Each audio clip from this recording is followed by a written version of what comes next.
Hi, how are you all. तो इस lecture में हम थोड़ा आगे बढ़ते हैं। और पिछले लेक्चर में हमने पोटेंशियल निकालना सीखा था, कहाँ एब्सोल्यूट लिखा जा सकता है, कहाँ एब्सोल्यूट नहीं लिखा जा सकता। इन बातों का हम स्पेशल ध्यान रखते हैं। तो अब मैं बात करता हूँ कि रिलेशन बिटवीन, उससे पहले हम एक छोटा सा सवाल, मैं पिछले लेक्चर से रिलेटेड एक अगर छोटा सा सवाल लिखूं। मान लो कि कुछ ऐसे आ जाए, आपको एक बात पता होनी चाहिए, ये स्क्वायर है, और मैं यहाँ कुछ ऐसे रख देता हूँ, 2 क्यू रख दिया इधर, मान लो -3 क्यू रख दिया इधर, -4 क्यू रख दिया इधर, और 5 क्यू रख दिया इधर। और मैं इस ओ पॉइंट पे, इसके सेंटर पे आपसे पोटेंशियल पूछ लूँ, आपसे इलेक्ट्रिक फील्ड पूछ लूँ। अब ऐसे करके सवाल आ सकते हैं, कुछ भी पूछ सकता है, मुझे सब कुछ निकालना आता है। ठीक है, तो अगर आप देखो ये डिस्टेंस सबके लिए सेम बनेगी, ये डिस्टेंस सेम है।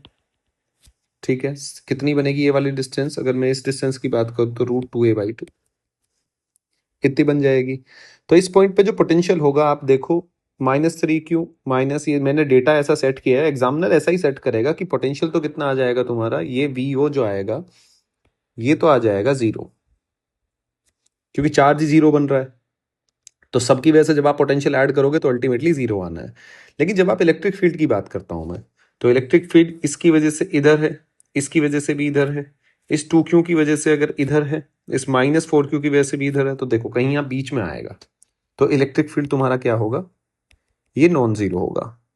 मैग्नीट्यूड निकलवाए तो वो आप निकाल सकते हो, आपने पहले निकालना सीखा ही होगा।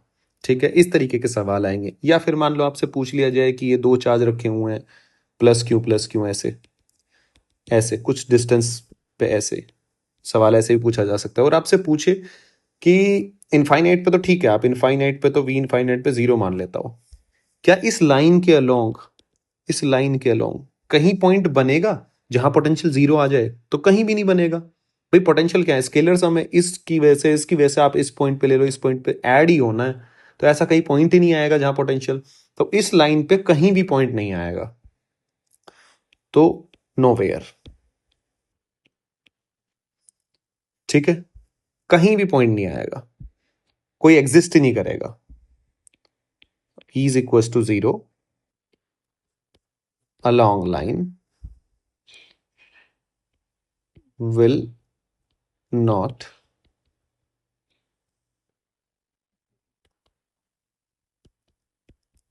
एग्जिस्ट। ठीक है, कहीं एग्जिस्ट ही नहीं करेगा। लेकिन अगर यही उस सवाल में थोड़ा चेंज कर दे, वो आपको ऐसे कह दे 1 माइक्रोकुलाम है, अब आपको ये सब बातें सोच नहीं आनी चाहिए, -1 माइक्रोकुलाम है ऐसे लिख दे। अब बताओ लाइन ज्वाइनिंग के कहीं पॉइंट बनेगा? बिल्कुल बनेगा, यहाँ बीच में। ये वाली जो लाइन होती है, इस लाइन के अलोंग क्या होता है? हमेशा सेम होता है, 0 ही आएगा। आप देख लो, 0 ही आएगा, कहीं भी पॉइंट ले लो आप, इस लाइन के कहीं भी पॉइंट ले लो, A B C कहीं भी, यहाँ सब जगह पोटेंशियल क्या आना है? 0। अगर ये भी A है और ये भी A है।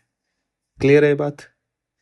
तो ये आपको मोटा मोटा पता होना चाहिए। अब मैं आगे चलता हूँ, पिछले लेक्चर का भी हमने थोड़ा सा रिवीजन ले लिया है। अब आगे चलते हैं हम कि मैं डिराइव करना चाहता हूँ रिलेशन, जो मैं यूज कर रहा था, रिलेशन बिटवीन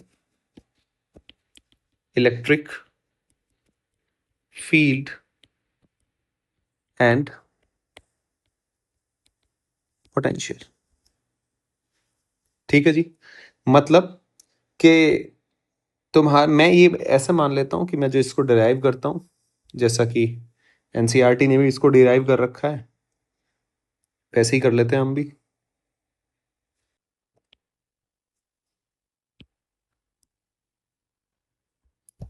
तो एनसीईआरटी ने क्या है, ये दो इक्वी पोटेंशियल सरफेस मान रखे हैं ऐसे। ठीक है, इक्वी पोटेंशियल सरफेस वो सरफेस होते हैं जिसपे पोटेंशियल क्या हो, कांस्टेंट। वो मैं थोड़ी देर में बात करूंगा, आप अभी इतना ही ध्यान रखो कि जी ये दोनों क्या है, इक्वी पोटेंशियल सरफेस। इसके बारे में थोड़ी देर बाद में बात करेंगे, आप बस ये याद रखो कि ये वो सरफेस होता है जिसपे पोटेंशियल हर पॉइंट पे सेम रहता है। तो मैंने इसका पोटेंशियल V माना और इसका पोटेंशियल कंसिडर कर लिया V प्लस डेल्टा V, और मैंने इस A पॉइंट से इसके B पॉइंट पे जाना है इधर। ये इनके बीच की परपेंडिकुलर डिस्टेंस होगी, जिसको मैंने क्या, डेल्टा R लिख दिया। इलेक्ट्रिक फील्ड मेरा इधर है ऐसे। ठीक है, तो अब मुझे पता है कि वर्क डन, अगर मैं इस प्लस क्यू चार्ज को यहां से यहां लेके जाऊं, प्लस क्यू चार्ज है तो फोर्स भी अलोंग ही लगेगा, इस इलेक्ट्रिक फील्ड की डायरेक्शन में फोर्स लगेगा, तो इलेक्ट्रिक फोर्स कितना वर्क करेगा, work done by electric force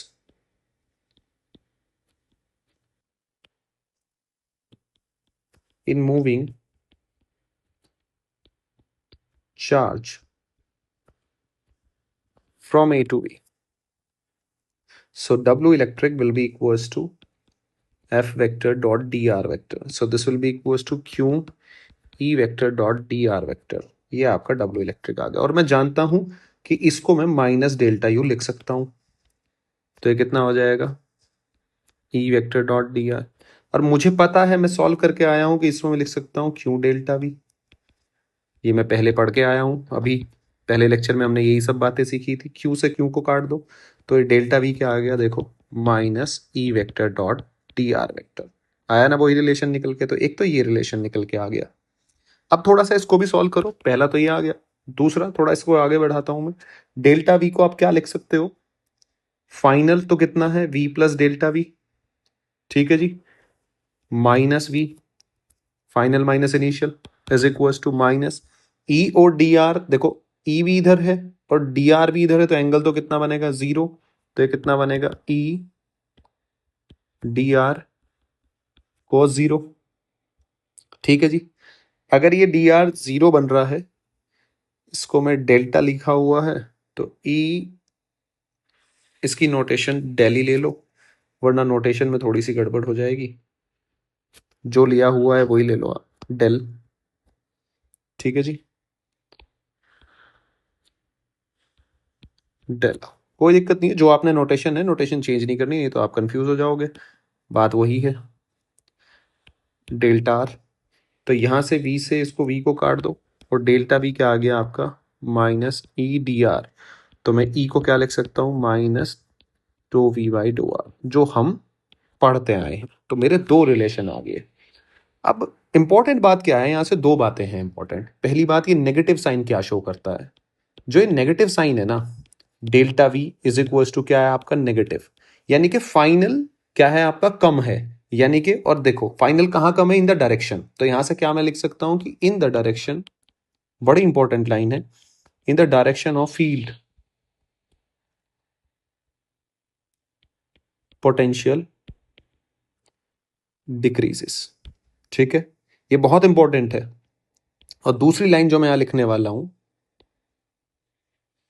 दूसरी लाइन जो मैं लिखने वाला हूं, E is equal to minus do V by do R, यानी कि अगर मैं मैग्नीट्यूड ऑफ इलेक्ट्रिक फील्ड की बात करूं, तो मैग्नीट्यूड ऑफ इलेक्ट्रिक फील्ड क्या होगा, मैग्नीट्यूड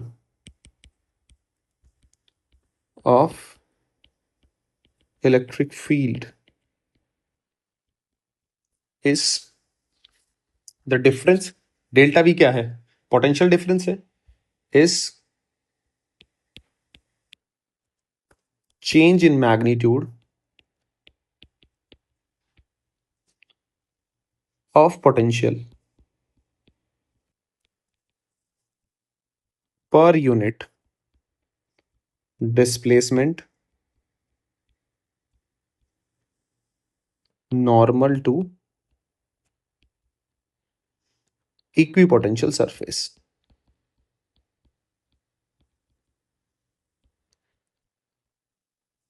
कुल मिला के मैं ये कहना चाहता हूं, इसको, ये इतनी भारी भरकम लैंग्वेज से, जो डेल्टा आर है ना, ये परपेंडिकुलर डिस्टेंस है बस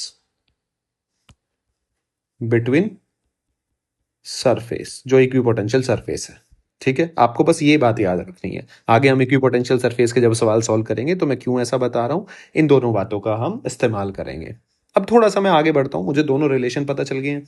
अब देखो, मुझे तो बात है कि मुझे पता होना चाहिए कि कैसे यूज करूंगा, कैसे इसके से ऊपर सवाल आएंगे। तो उससे पहले हम थोड़ा सा थियोरटिकल पॉइंट एक कवर कर लेते हैं। देखो, मुझे पता है कि अगर मैं यूनिफॉर्म इलेक्ट्रिक फील्ड की बात करूं, यूनिफॉर्म इलेक्ट्रिक फील्ड, ठीक है जी, किसकी बात करूं मैं? Uniform electric field. तो यूनिफॉर्म इलेक्ट्रिक फील्ड बना लो जी एक बार, ऐसे बना लिया जी, ठीक है। और आप इस यूनिफॉर्म इलेक्ट्रिक फील्ड में इस ए पॉइंट से, और मैं कह रहा हूं कि आप इस बी पॉइंट पे जा रहे हो, ठीक है, फील्ड के अंदर। अब आप यहां पे जा रहे हो, यहां से यहां तक, ठीक है जी। और ये जो डिस्टेंस है आपका, ये डेल्टा आर है, ठीक है। ये वाला डिस्टेंस क्या है आपका? डेल्टा आर है। और ये एंगल आपका क्या है? थीटा है। और ये वाला जो डिस्टेंस आपको गिवन है, डी गिवन है, ठीक है। अब देखना आप ध्यान से, मुझे V A minus V B निकालना है। कुल मिला के क्या निकालना है मुझे? V A minus V B. मैं ये लिखना चाहता हूं। तो मुझे पता है delta V is equal to क्या होता है? Minus E dot D R, ऐसे होता है। इतना समझ में आ रहा है? तो मैं इसको थोड़ा सा सॉल्व कर लेता हूं। तो ई डी आर यानी कि डी आर वेक्टर कैसे, आप ऐसे चल रहे हो ए से बी, यानी कि ये आपका क्या है? आपका रेफरेंस पॉइंट है, आपने ये चूज किया हुआ है रेफरेंस पॉइंट। तो ई डी आर मतलब उनके बीच का डिस्टेंस, यानी कि ये E dot D R D cos theta, यानी कि ई, ये क्या बनेगा? Delta R cos theta. और ये डेल्टा वी यानी कि V B minus V A. तो ये क्या हो जाएगा? V A minus V B will be equals to E into delta R cos theta. क्या बनेगा देखो, क्या मैं यहां से लिख सकता हूं इस ट्राइंगल में कि cos theta will be equals to D upon delta R. So D will be equals to delta R cos theta. तो क्या मैं इसको डी से रिप्लेस कर सकता हूं? तो मेरा पोटेंशियल डिफरेंस बनेगा ई इंटू डी, यानी कि जो आपका, मैं अब कह सकता हूं यहां से, जो आपका ये डी है, ये डी क्या है आपका? इफेक्टिव डिस्टेंस, इसको नाम दे देते हैं। ये डिस्टेंस मैटर करेगा, यानी कि ये कौन सी डिस्टेंस है? अलोंग ई, ये वो डिस्टेंस है। अब अगर मैं तो हर बार ई डॉट डी आर या यूनिफॉर्म जब फील्ड आए, तो मुझे पता है कि अगर यूनिफॉर्म फील्ड आ गया तो मुझे कोई इंटीग्रेशन की तो जरूरत है नहीं, अदरवाइज मेरे को इंटीग्रेशन सॉल्व करना पड़ेगा। भाई ई अगर वेरिएबल होता तो फिर सीधा थोड़ा ना सॉल्व हो जाता, फिर तो आपको निकालना पड़ता, क्या ई डॉट डी आर का इंटीग्रेशन करना पड़ता, जो कि हमने कहाँ किया है अगर आप देखो। तो हम पिछले लेक्चर में, आपको याद होगा, ई एल एन आर करके आया था, वहां हमने डेल्टा वी, क्योंकि ई वेरिएबल था लीनियर चार्ज के केस में। जिसने पिछला लेक्चर देखा होगा तो कंटिन्यू कर रहा होगा, तो उसको समझ में आ रहा होगा मैं क्या बोल रहा हूँ। थोड़ा सा आगे बढ़ते हैं। अब हम चर्चा करते हैं कि ये क्या लिख दिया आपने, ये डिस्टेंस अलोंग ई, ठीक है। तो हम कैसे लिखेंगे? अब मैं बार बार इसको तो नहीं देखूंगा, तो मैं क्या देखूंगा, मैं दो बातों का इस्तेमाल करूंगा, क्योंकि मुझे आगे सवालों में V A minus V B लिखना पड़ेगा। तो V A minus V B में कैसे लिखूंगा? देखो, मुझे पता है पहली बात, क्योंकि इन सवालों में, यहाँ इस चैप्टर में माइनस प्लस की गड़बड़ होती है। कैसे? सवाल में ऑप्शन में गिवन होगा, यहाँ पे माइनस भी गिवन होगा और प्लस भी गिवन होगा, दोनों चीजें गिवन होंगी। तो आप उसी में कंफ्यूज हो जाओगे, माइनस लिखूं या प्लस लिखूं। लेकिन सीधी सी बात है ना भाई, पहला पॉइंट क्या है? In the direction of field potential क्या है? v डिक्रीजेस, यानी कि v कैसे होगा? ऐसे डिक्रीज होगा। a पहले आ रहा है, तो इसका मतलब V A minus V B, यहां से तो साइन उठा लो, पॉजिटिव ही आना है। अब ये वाली टर्म क्या बनेगा? मैग्नीट्यूड की बात करें, मैग्नीट्यूड का सिंपल है, अगर यूनिफॉर्म है तो e इंटू, मुझे याद है, इफेक्टिव डिस्टेंस, यानी कि उसके अलोंग, ए से बी तक उसके अलोंग डिस्टेंस कितनी बन रही है इसकी? डी। तो मैं यहां से क्या लिख सकता हूं? V A minus V B is equal to E into D. सीधा मैं इस अप्रोच को यूज करूंगा हमेशा। आपको भी यही बात ध्यान रखनी है, क्योंकि मेरे को मेरा सवाल जल्दी बनाना है। सिमिलरली थोड़ा सा आगे चलेंगे। अब जैसे मैं कुछ आपको डायग्राम देता हूं कि भैया एक काम करते हैं, ये इलेक्ट्रिक फील्ड है, ऐसे लिख लो। आप इस ए पॉइंट से इस बी पॉइंट तक जा रहे हैं। दूसरा आप ड्रॉ कर लो कि आप ये इलेक्ट्रिक फील्ड के अंदर, ये पैरेलल है, ए पॉइंट से बी पॉइंट तक जा रहे हैं, ठीक है। तो यहाँ पे V A minus V B की अगर मैं बात करूंगा, V A minus V B, तो क्या आएगा? जीरो, कोई डिस्टेंस ही नहीं चल रहा है आप उसके अलोंग। यहाँ पे मैं V A minus V B, obvious सी बात है, पॉजिटिव ही रहेगा। और ई इंटू जो भी इनके बीच की डिस्टेंस अगर डी गिवन है तो ई इंटू डी। ऐसे करके हम इसको लिखने की कोशिश करेंगे। अब इसके ऊपर बहुत सारे सवाल आते हैं, तो सवाल किस तरीके से आपसे एग्जाम में किस तरीके से सवाल पूछे जाएंगे, आप उनको अटेम्प्ट कैसे करोगे, तो हम उसको देखते हैं। पहला सवाल कि फाइंड इलेक्ट्रिक फील्ड। मान लो आपसे पूछ लिया गया कि भैया इलेक्ट्रिक फील्ड बताओ व्हेन v फंक्शन दे दिया आपका एक्स स्क्वायर वाई जेड, और आपसे पूछ लिया इलेक्ट्रिक फील्ड बताना है E एट 0 0, चेंज कर देते हैं थोड़ा, 1 1 1 कर लेते हैं। तो E क्या होगा, do V by do R minus, यानी कि पार्शियल। पार्शियल क्यों लेते हैं हम, हमेशा याद रखना, जब भी ये जो v है ये अगर x पे डिपेंड होता तो मैं सिंपल डेरिवेटिव लेता, परफेक्ट डेरिवेटिव लेता, dv बाई dx कर देता। लेकिन ये v x y z तीनों पे डिपेंड कर रहा है, तो इसलिए हम पार्शियल लेंगे। और पार्शियल कैसे लिखा जाता है, minus do by do R X I cap do V by do Y J cap plus do V by do Z, this is K cap. तो अब इसमें आप वैल्यू डालो। पार्शियल को कैसे सॉल्व करते हैं, जिसके रेस्पेक्ट में कर रहे हो उसको ही डेरिवेट करना है, बाकी सबको कांस्टेंट मान लेना है। तो ये वाई जेड है, तो यहाँ पे वाई जेड आपका कांस्टेंट हो गया, 2x, एक्स स्क्वायर का 2x आ गया I cap, plus do V by do Y, Y का करना है तो एक्स स्क्वायर जेड को कांस्टेंट ले लो, और वाई का कितना हो जाएगा 1 जे कैप, प्लस जेड का करना है तो जेड का तो 1 आ जाएगा, और बाकी को कांस्टेंट मान के बाहर निकाल। अब थोड़ा इसमें वैल्यू पुट करो, तो सब में ये भी 1 1 1, तो यहाँ क्या आ जाएगा, -2 आई कैप प्लस जे कैप प्लस के कैप। तो इलेक्ट्रिक जो फील्ड है उसकी वैल्यू क्या आ जाएगी, -2 आई कैप माइनस जे कैप माइनस के कैप। एक तो इस तरीके के सवाल पूछे जाते हैं बहुत बार आपसे। दूसरा, इलेक्ट्रिक फील्ड दे के पोटेंशियल पूछ लिया जाता है। अगर मान लो आपको इलेक्ट्रिक फील्ड दे दिया गया कितना जी, वाई आई कैप प्लस एक्स जे कैप, ये थोड़ा सा एडवांस, थोड़ा सा अच्छा सवाल है, इसमें थोड़ा मैथ्स लगेगा। मैं इसको थोड़ा सा अच्छे से लिखता हूँ, वाई आई कैप प्लस एक्स जे कैप ये दे दिया, और आपको फाइंड पोटेंशियल निकालना है, आपको वी फाइंड आउट करना है। आपको क्या दे दिया, रिलेशन दे दिया, पहला v is equal to minus X Y plus C, दूसरा v दे दिया आपको -2xy प्लस सी, थर्ड दे दिया आपको v is equal to minus X square Y square plus C, और फोर्थ ऑप्शन आपको दे दिया v is equal to minus X square Y plus C. ठीक है जी।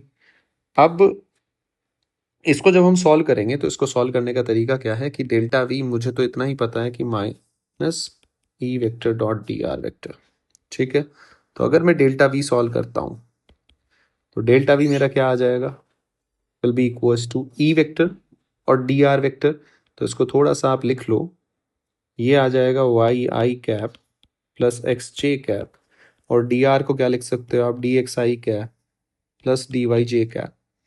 तो ये कितना आ जाएगा आपका, वाई की इसके साथ मल्टीप्लाई कर दो, एक्स की इसके साथ मल्टीप्लाई कर दो, minus Y D X integration plus X D Y.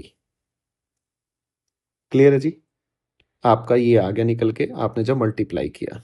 ठीक है, अब देखो ये Y D X D Y same variable तो है नहीं, तो आप हमेशा क्या करो, इसको करने का एक स्पेशल मेथड है।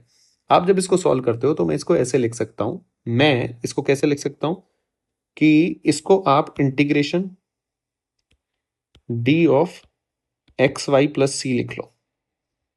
तो डी से ये हमारा कट हो जाएगा, तो यहां आ जाएगा माइनस एक्स वाई और प्लस सी। तो ये मेरा क्या आएगा, डेल्टा वी निकल के आएगा। यानी कि अल्टीमेटली मेरा ऑप्शन कौन सा होगा, पहला। डेल्टा वी और वी में कंफ्यूज मत होना, क्योंकि ये हमारा 0 टू वी, मतलब इन द ये डेल्टा वी ही लिखा हुआ है, लेकिन ये जनरली ऐसे ही देगा, आपको ऐसे ही पूछेगा। तो आप ये अल्टीमेटली आपने तो डेल्टा वी ही निकाला है, क्योंकि डेल्टा वी ही आता है निकल के, तो उसमें कंफ्यूज मत होना। ठीक है, एक क्वेश्चन की लैंग्वेज ही ऐसी होती है, बाय डिफॉल्ट आपको मानना ही है वो, हालांकि इसको यहाँ डेल्टा वी लिखना चाहिए था। ठीक है, अब ये कैसे बात है कि ये कैसे कर दिया मैंने, ये कैसे कर दिया। आप क्या करो, जब भी आप ऐसी जगह फंस जाओ और आपको इंटीग्रेशन सॉल्व ना हो रहा हो और ये y है और यहाँ अलग अलग है, आप क्या करो, इस dx का इंटीग्रेशन कर लो सिंपल। तो ये क्या हो जाएगा, y कितना बनेगा, yx। यहाँ dy का करोगे तो कितना आएगा, xy। x को कांस्टेंट मान लो, और जो टर्म आपकी यहाँ xy आया, यहाँ भी xy आया, तो आप d of xy plus c लिख दो, differentiation of xy plus c लिख दो, सिंपल। क्योंकि डेरिवेटिव, क्योंकि इंटीग्रेशन क्या होता है, ये डेरिवेटिव और एंटी डेरिवेटिव ही तो होते हैं। क्लियर है ये बात। तो आप जब इसका अगर डिफरेंशिएशन करते हो तो अल्टीमेटली आपको यही मिलेगा, और डी और ये एंटी डेरिवेटिव फंक्शन होते हैं तो ये कट जाएंगे। तो ये एक तरीका होता है इसको सॉल्व करने का, सिंपल है। थोड़ा आगे बढ़ते हैं हम, थोड़ा और अच्छा सा सवाल हम डिस्कशन करते हैं कि भैया ई आपने दे दिया, मान लो ई नॉट बाई, अब वेरिएबल दे दिया, find delta V between X is equal to 1 to X is equal to 2। आपने यहां डेल्टा वी निकालना। तो आप डेल्टा वी, मुझे तो जो आता है मैं तो वही लगाऊंगा, माइनस ई डॉट, अब ये एक्स है तो आपको पार्शियल डेरिवेटिव करने की जरूरत नहीं है, आप सिंपल ई dot D X, D R लिखने की जरूरत नहीं है, आप सिंपल लिखो एक्स पे डिपेंड कर रहा है तो ई डॉट डी एक्स। ठीक है।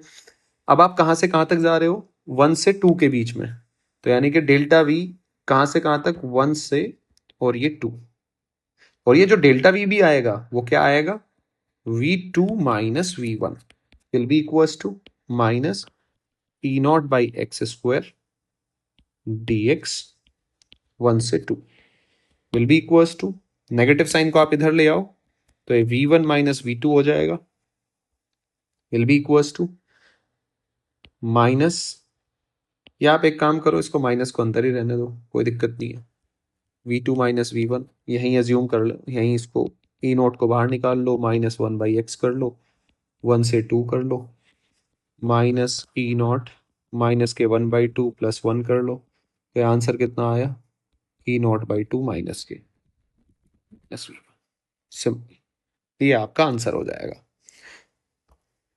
थोड़ा आगे चलते हैं, और किस तरीके के सवाल इसमें हमसे पूछे जा सकते हैं,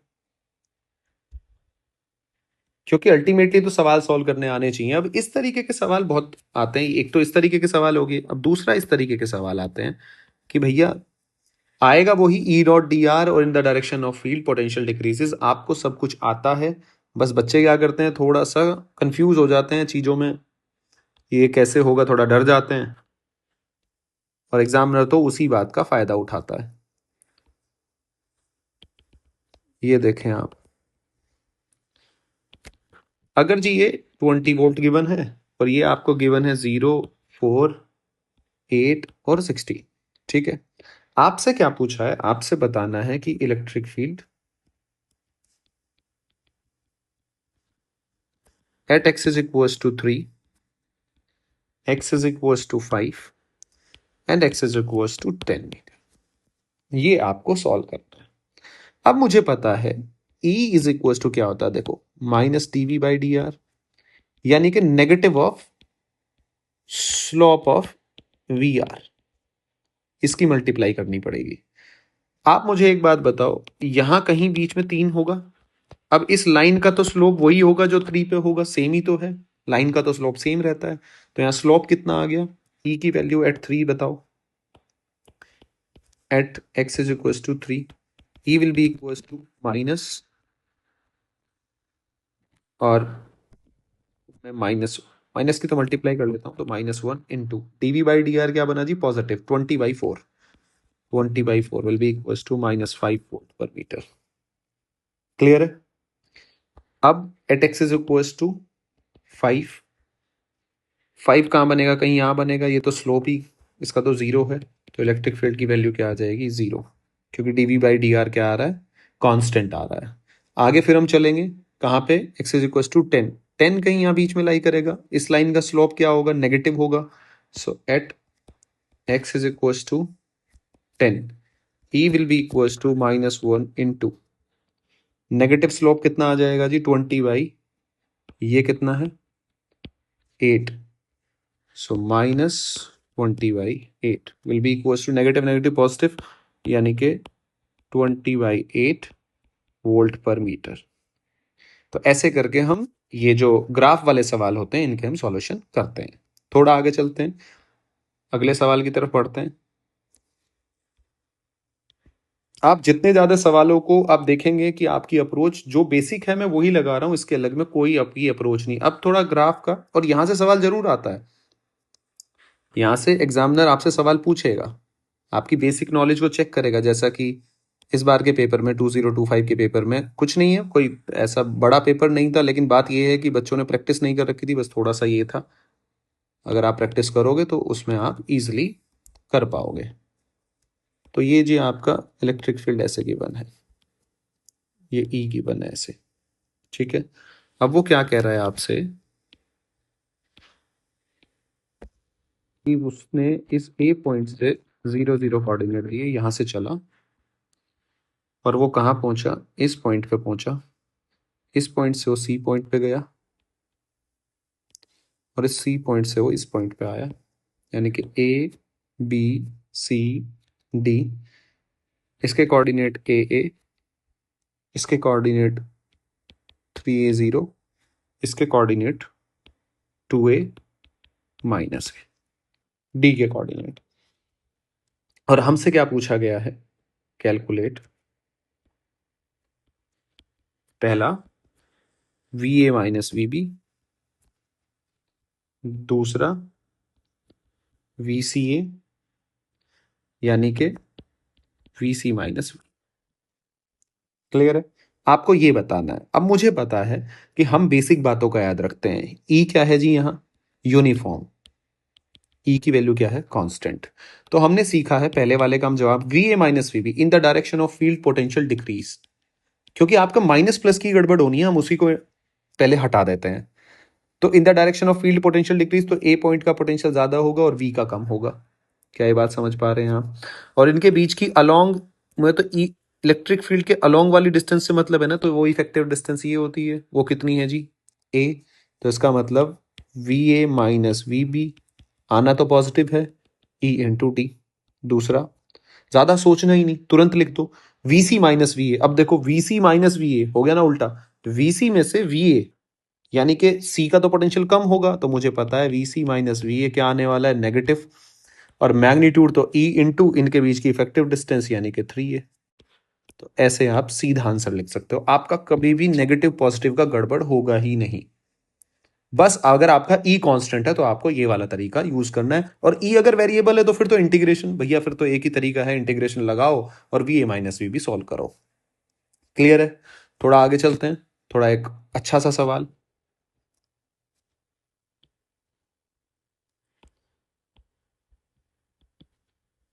ये सवाल क्या है कि आपको ये गिवन है जी,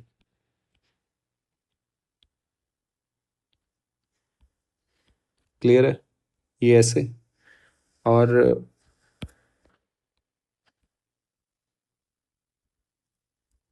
है क्या कि ये भैया इस ए पॉइंट से और इस बी पॉइंट, ठीक है, ये मैं V A minus V B क्यों निकलवा रहा हूं, क्योंकि सवाल कैसे आएगा आगे कि बताओ वर्क डन कितना करना पड़ा क्यू चार्ज को लेके जाने में ए से बी। तो आप जब वर्क डन निकालोगे तो वर्क डन कैसे निकालोगे, क्यू डेल्टा वी करके, यानी कि डेल्टा वी यानी कि V B minus V A. तो अब आपको ये आना चाहिए निकालना, इसकी तो मल्टीप्लाई करनी है फिर, ठीक है ना। तो इसके कोऑर्डिनेट्स मुझे दे रखे हैं जी 0 4। और ये बहुत अच्छा सवाल बनाया, बहुत अच्छा। लेकिन अब यहाँ थोड़ा क्या, ई तो कांस्टेंट ही है, ई में कोई दिक्कत नहीं करी इसने, ई तो कांस्टेंट ही है, लेकिन ई इसने ऐसे दे दिया। और ये एंगल कितना दे दिया इसने, 37। यानी कि अब आप देखो आपके साथ इसने क्या किया है, थोड़ा गड़बड़ कर दिया। ये तो है ही, ये अगर आप निकालोगे तो ये वाला जो एंगल आएगा ये 4/3, यानी कि 10 theta will be equal to 4/3। तो थीटा यहां से निकल के आएगा कितना जी, 53। तो ये टोटल 53, ये वाला एंगल, फिर इसका ये वाला कंपोनेंट लेना तो ये और टफ हो जाएगा, कॉस में निकालना पड़ेगा ये डिस्टेंस। तो ये बड़ा, क्योंकि ये तो सिंपल है, ये तो 5 ही आनी है, लेकिन 5 दिस एंगल, ये तो बड़ा कॉम्प्लिकेटेड हो जाएगा निकालना। तो अब हम ऐसे सवालों में जहां along the line along the distance निकालने में हमें दिक्कत आती है, तो हमें ये पता होना चाहिए वाइसली हमें किस चीज का यूज करना है, ठीक है। तो अब मैं जो यहां यूज करने वाला हूं वो मैं नॉर्मल अप्रोच यूज करूंगा। कैसे? ए से बी फील्ड, अब V A minus V B मुझे निकालना है। लेट्स सपोज मुझे क्या निकालना है, V A minus V B. तो आपको एक चीज तो पता है कि मैं कैसे करने वाला हूं इसको, कि delta V will be equals to minus E vector dot D R. और आपको एक बात पता होनी चाहिए कि आंसर पॉजिटिव ही आएगा, क्योंकि in the direction of field potential decreases. तो V A minus V B positive तो आने वाला है, V A minus V B positive आने वाला है। तो आपके दो ऑप्शन तो वैसे ही एलिमिनेट हो जाएंगे, दो ऑप्शन बचे, उसके लिए मैं सीधा यूज करूंगा। अब ई बताओ आप मुझे, ई की वैल्यू जो गिवन है सवाल के अंदर वो 5 न्यूटन पर कूलम गिवन है, ठीक है। तो ई को क्या मैं लिख सकता हूं, ई विल बी इक्वल टू, ई के दो कंपोनेंट यानी कि 5 cos 37 आई कैप, 5 cos 37 आई कैप प्लस 5 sin 37 जे कैप। वेक्टर फॉर्म में लिख सकता हूं इसको। cos 37 कितना हो गया, 4/5 यानी कि 4 I cap plus this is 3 J cap. ये इलेक्ट्रिक फील्ड की वैल्यू होगी। अब मेरा डेल्टा वी निकालना है मेरे को, डेल्टा वी, वो तो बाद में चेंज कर लूंगा मैं इसको। तो देखो delta V will be equal to क्या आया मेरा, minus E vector dot D R, मेरा जो वेक्टर है यानी कि आर बी माइनस, को वेक्टर फॉर्म में ही लिखो, R B minus R A. Clear है, पोजीशन वेक्टर की फॉर्म में भाई, डी आर बी की पोजीशन वेक्टर माइनस ए का पोजीशन वेक्टर। तो डेल्टा वी क्या आ गया मेरे पास, minus E 4 I cap plus 3 J cap, dot product लूंगा मैं सीधा, कुछ नहीं करूंगा। आर बी, आर बी का पोजीशन वेक्टर क्या है, 4 जे कैप। आर ए का पोजीशन वेक्टर क्या है, माइनस माइनस 3 आई कैप। ठीक है जी। तो ये 4 क्या बन गया जी तुम्हारा, 4 I cap plus 3 J cap. इसकी प्रोडक्ट किस में होगी, 3 आई कैप प्लस 4 जे कैप। इसकी इसमें मल्टीप्लाई करो, इसकी इसमें मल्टीप्लाई करो, तो आंसर कितना आ जाएगा, 12 प्लस 12 कितना है जी, माइनस 24 वोल्ट। यानी कि V B minus V A, देखो खुद से ही आ गया ना। इसका मतलब V A minus V B, ये तो मुझे पहले से ही पता है नेगेटिव ही आना है। ये कितना है, 24 वोल्ट। तो ये माइनस साइन की तो आपको कभी भी गड़बड़ होने वाली नहीं है, अगर आपने इन the direction of field potential decreases वाला तरीका अगर आपने अपनाया है। अब इसके बाद हम एक एनसीईआरटी की प्रॉब्लम है, बड़ी अच्छी सी एग्जाम्पलर प्रॉब्लम है एग्जाम्पल की, तो वो हम डिस्कस करते हैं। ये वाली 2.3 और बहुत अच्छा है। और हम देखो सबसे पहले पहला पॉइंट, ये पॉजिटिव और नेगेटिव चार्ज है, दो पॉइंट बना रखे हैं। तो मुझे पहले बात क्या है कि इन the direction of field potential decreases. तो पोटेंशियल डिक्रीज हो रहा है, तो इसका मतलब मुझे पता है कि VP will be greater than V Q. और इस केस में क्या होगा, V in the direction of field potential decreases, तो यानी कि V B will be greater than V A. ये दो बातें मैंने लिख ली यहां पे। अब मैं मेरी हर बात का जवाब दे सकता हूं। कैसे, give the sign of the potential difference VP minus V Q, positive, V B minus V A positive, यहां से उठा सकते हैं सीधा। तो ये भी पॉजिटिव, ये भी पॉजिटिव, आपका कभी सवाल गलत नहीं होगा। Give the sign of potential energy difference of a small negative charge between Q और पी और ए और बी, यानी कि आपको बताना है U Q minus U P, ये बताना है, इनका साइन बताना है, और U A minus U B, U A minus U B. अब पोटेंशियल एनर्जी की भी बात कर लेते हैं। किस किस के लिए, कौन से चार्ज के लिए पूछा गया जी, ये साइन ये बड़ा इंपॉर्टेंट है। किसके लिए जी, नेगेटिव चार्ज के लिए। आप मुझे एक बात बताओ, यू क्यू माइनस यूपी तो मुझे पता है ये क्यू, और ये क्या हो जाएगा, V Q minus VP. Simple, क्योंकि मुझे क्या पता है, delta U will be equal to Q delta V, ये मैं पढ़ के आया हूं। आप अपने बेसिक पे हिट करें बस, वी ए माइनस वीपी। आप मुझे ये बताएं क्यू क्या है, नेगेटिव, चलो जी नेगेटिव लिख लो। वी क्यू माइनस वीपी क्या बनेगा जी, नेगेटिव। ये भी क्या बनेगा जी, नेगेटिव। और V A minus V B, V A तो कम है, तो कम में से ज्यादा घटाओगे तो ये भी negative, negative positive, negative negative positive, तो यहां दोनों, इसका आंसर भी क्या आएगा, पॉजिटिव और पॉजिटिव। अब जो कि आप देख सकते हैं, ये क्या है, पोटेंशियल एनर्जी क्यू पी, ये भी पॉजिटिव, और डिफरेंस यहाँ भी पॉजिटिव। तो इसका मतलब, और इसने जो कर रखा है हायर पोटेंशियल लोअर पोटेंशियल, वो एक अलग कहानी है, उससे भी हम जवाब दे सकते हैं। लेकिन हम बेसिक बेसिक जो हमें आता है हम उससे जवाब देने की कोशिश करते हैं। Sign of work, work done by electric field, ये बड़ा इंपॉर्टेंट है। वर्क देखो आ गया ना, घुमा दिया ना थोड़ा, अब साइन का फर्क पड़ेगा। Work done by electric field in a moving small from Q to P, Q to P के लिए जब वर्क आप सॉल्व करोगे तो वर्क डन, वर्क डन क्या होता है जी, क्यू डेल्टा वी, यानी कि क्यू से पी, यानी कि V P minus V Q. लेकिन ये वर्क डन बाई एक्सटर्नल है, मुझे इलेक्ट्रिक निकालना है, तो वर्क डन बाई इलेक्ट्रिक क्या होगा, माइनस डब्ल्यू एक्सटर्नल। इसका नेगेटिव क्या होता है, तो एक बार ये देख लो आप, ये क्या है, साइन क्या है? स्मॉल पॉजिटिव चार्ज, तो जी positive. VP minus V Q, positive. Positive positive positive और फिर यहाँ नेगेटिव फिर से आ गया, तो इलेक्ट्रिक की वजह से, तो इसका साइन क्या होगा? नेगेटिव। सी ऑप्शन देख लो, work done by the field will be is negative, क्योंकि एक्सटर्नल का तो पॉजिटिव आ रहा है। सिमिलरली डी ऑप्शन पे चलते हैं। Give the sign of work done by external agency in moving a small negative charge, small negative charge work done by external agency, ये important है। तो डब्ल्यू एक्सटर्नल ही पूछ लिया यहां से। क्या कौन से को लेके जा रहे हो आप? नेगेटिव चार्ज, माइनस क्यू रखो सीधा। कहां से कहां तक? V A minus V B. अब V A minus V B मेरा क्या आएगा जी? Negative. So negative into negative, sign क्या आएगा जी आपका? पॉजिटिव। आप देख सकते हैं, कोई चेक करने की जरूरत नहीं है, D positive, it is positive. ठीक है। फिर इसके बाद due to force of repulsion on the negative charge, अरे सॉरी, ई वाला, does the kinetic energy of a small negative charge increase और decrease going from A to B? A to B, आपने negative charge रखा, sorry B to A जा रहे हो आप, आपने नेगेटिव चार्ज रखा बी टू ए। आप मुझे बताओ, ये भी नेगेटिव है, यहां भी नेगेटिव है, तो इसको रिपेल कर रहा होगा, तो खुद तो जाएगा नहीं, आप लेके जाओगे। क्लियर है? खुद तो जाएगा नहीं, आप लेके जाओगे। समझ रहे हो ना? तो पोटेंशियल एनर्जी क्या होगी? इसकी इंक्रीज होगी। अगर ये यहां से यहां तक जा रहा होगा तो इसको वर्क करना पड़ रहा होगा फील्ड के अगेंस्ट।